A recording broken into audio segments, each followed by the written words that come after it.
Solid. We, Hello po. we made some fun. Let's put some alcohol Ayan o. Ang ganda.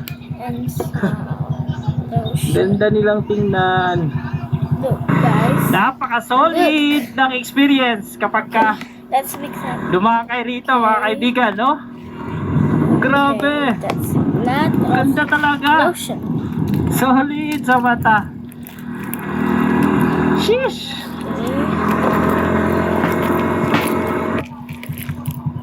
Grabe yung sakripisyo ng mga tao, no? Pag nag-harvest sila ng kanilang mga mais, bubuhatin nila. Ilalagay dito sa baba. Itatawid sa ilog, papunta rito. Grabe ba? Yun din naman dito. Mga bundok, puro mais. Tingnan nyo yung mga mais dito. Nakakatuwa nilang pagmasdan. Kumbaga, welcome, sabi nila sa'yo. Kumakaway-kaway sila sa'yo. Let's mix it. At sini-cheer ka nila na, sige lang, tuloy ka lang kahit ang init-init. Kami nga, hirap na hirap This po. is a tutorial, Dahil guys. sa sobrang tagtuyot.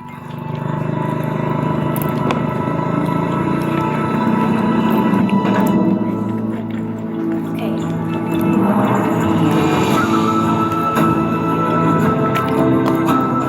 Slide by. It's working.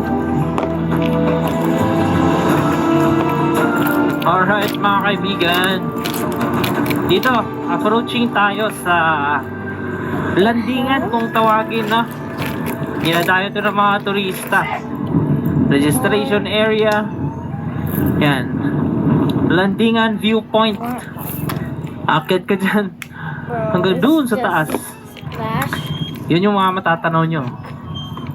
Yung mga pinanggalingan natin, yung mga kalsada na pinuntahan natin, yan ang makikita nyo mula rito sa landingan view deck.